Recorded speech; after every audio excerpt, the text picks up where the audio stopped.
T20 world cup 2024 के लिए भारतीय टीम का अनाउंसमेंट हो चुका है। स्क्वाड में कुछ निर्णय बहुत अच्छे रहे, लेकिन कुछ निर्णय ऐसे रहे जो और बेहतर हो सकते थे। कौन से हैं वो निर्णय जो और बेहतर हो सकते थे एंड कौन से अच्छे डिसीजंस रहे वो बात करेंगे। साथ ही पूरा स्क्वाड क्या है वो भी आप लोगों को दिखाऊंगा एंड इस स्क्वाड पर मेरा अपना ओपिनियन क्या है। सो बहुत ही स्पेशल वीडियो होने वाला है एंड बहुत ही इंपॉर्टेंट वीडियो है सभी भारतीय फैंस के लिए। तो चलिए स्टार्ट करते हैं। बल्लेबाजों की बात करें तो Rohit Sharma as a captain, उसके बाद यशस्वी जायसवाल, विराट कोहली एंड सूर्य कुमार यादव। एंड ये एक्सपेक्टेड था कि इन्हीं को पिक किया जाएगा और बीसीसीआई ने इन्हीं चारों को पिक किया है। विकेट कीपर्स की बात करें तो संजू सैमसन एंड ऋषभ पंत, इन दोनों को पिक किया गया है। इसमें पंत की यदि हम बात करें तो ऑब्वियसली ये फिट थे तो इनको पिक होना ही था, बट सैमसन को पिक करना बहुत ही शानदार डिसीजन रहा बीसीसीआई का, क्योंकि आप देखें सैमसन करंटली बहुत शानदार फॉर्म में है, रेड हॉट फॉर्म में है, अच्छा कर रहे हैं बल्ले के साथ, प्लस विकेट कीपिंग भी इनकी अभी तक बहुत शानदार रही है। तो संजू सैमसन को पिक करना एक्सीलेंट डिसीजन रहा बीसीसीआई का।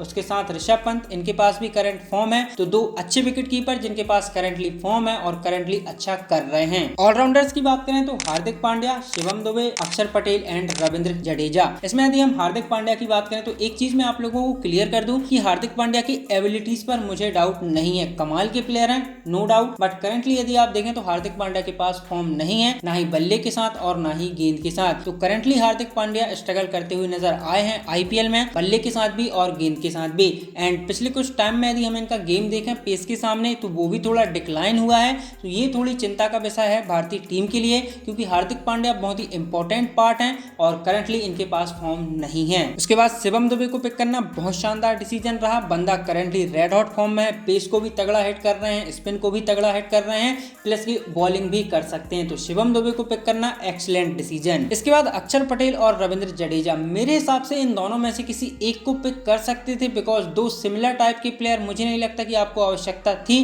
क्योंकि इन दोनों में से यदि हम देखें तो दोनों प्लेइंग 11 में नहीं खेलेंगे, खेलेगा कोई एक और एक बेंच पे रहेगा। तो मेरे हिसाब से इन दोनों में से किसी एक को पिक कर सकते थे और एक को रिजर्व में रख सकते थे, बट बीसीसीआई ने दोनों प्लेयर्स को मेन 15 में शामिल किया है। एंड इसमें जडेजा साहब की बात करें तो T20 वर्ल्ड कप में इनकी परफॉर्मेंस अभी तक उतनी अच्छी नहीं रही है, बल्ले के साथ कोई भी बड़ी पारी नहीं आई है, गेंद के साथ डेफिनेटली अच्छा किया है, बट इनको टीम पिक करती है एज अ ऑलराउंडर की यदि जरूरत पड़े तो बल्ले के साथ भी ये थोड़ी तेज तर्रार पारी खेल सकें, लेकिन अभी तक जडेजा साहब की ओर से वो उस तरीके की पारी नहीं आई है बल्ले के साथ, तो ये एक थोड़ी चिंता का विषय है। इसलिए मैं कह रहा हूं कि इन दोनों में से किसी एक को पिक कर सकते थे। अक्षर पटेल को आप पिक कर सकते थे जडेजा से पहले, बट बीसीसीआई ने दोनों को पिक किया है। एंड इसके बाद बॉलर्स की बात करें तो जसप्रीत बुमराह श्योर शॉट ये तो होने ही थे, क्वेश्चन था कि इनके पार्टनर कौन होंगे, तो बीसीसीआई ने पिक किया है अर्शदीप सिंह को और मोहम्मद सिराज को। एंड स्पिनर्स में बात करें तो Kuldeep Yadav and Yuzi Chahal. Pace department में अर्शदीप सिंह और मोहम्मद सिराज, इन दोनों को पिक किया गया है as a Jasprit Bumrah partner. मैं एक चीज यही क्लियर कर दूं कि सिराज और अर्शदीप इन दोनों गेंदबाजों की एबिलिटीज पर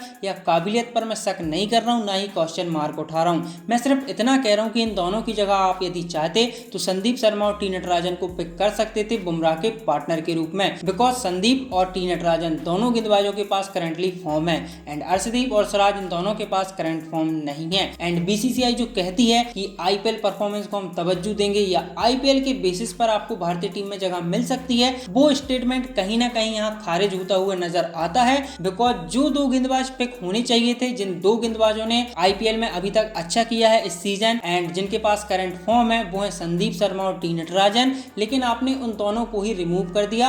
इवन उन दोनों में से किसी एक को भी आपने रिजर्व में नहीं रखा, आपने पिक किया सिराज और अर्शदीप को, जिन दोनों के पास करंटली फॉर्म नहीं है। मैं ये नहीं कहता कि सिराज और अर्शदीप अच्छा नहीं कर सकते, बिल्कुल कर सकते हैं, बट बात यह है कि करंट फॉर्म संदीप और टी नटराजन के पास है एंड दोनों आईपीएल में अच्छा कर रहे हैं, तो मेरे हिसाब से इन दोनों को बीसीसीआई पिक कर सकती थी, बट बीसीसीआई ने ऐसा नहीं किया। एंड स्पिन डिपार्टमेंट की बात करें तो स्पिन डिपार्टमेंट अच्छा है, कुलदीप यूजी दो कमाल के रिस्ट स्पिनर, तो स्पिन डिपार्टमेंट में कोई भी मुझे नहीं लगता कि ज्यादा डिस्कशन करने की आवश्यकता है। एंड रिजर्व में इन्होंने पिक किया है शुभमन गिल को, रिंकू सिंह, खलील अहमद एंड आवेश खान। मेरा ओपिनियन ये है कि रिंकू सिंह को इन्हें रिजर्व में नहीं मेन 15 में शामिल करना चाहिए था। उसका रीजन बहुत सिंपल है, क्योंकि अभी आपकी स्क्वाड में जो दो फिनिशर हैं हार्दिक पांड्या और जडेजा, इन दोनों की रिसेंट यदि आप फॉर्म देखें या रिसेंटली इनकी फिनिशेस देखें तो उतनी स्ट्रांग नहीं रही हैं जितनी होनी चाहिए थी। ये दोनों ही आप देखें तो डेथ ओवर्स में स्ट्रगल करते हुए नजर आए हैं बल्ले के साथ। एंड जो बंदा आपके लिए पिछले कुछ समय में ये काम अच्छे से कर रहा था वो था रिंकू सिंह, लेकिन आपने उसी को रिजर्व में डाल दिया, उसको आपने मेन मेन 15 में प्रेफर नहीं किया। एंड रिंकू सिंह के यदि मैं आपको आंकड़े दिखाऊं T20I के, तो 15 मैचेस की 11 पारियों में बंदे ने 356 रन बनाए हैं, 89 का औसत है, 180 के करीब का स्ट्राइक रेट। और सबसे बड़ी बात यदि आप यहाँ गौर करें तो 11 पारियों में से 7 बार रिंकू सिंह नॉट आउट रहे हैं। तो कमाल के प्लेयर है रिंकू सिंह। एंड ये आपकी बहुत सी समस्याएं हल कर सकते थे,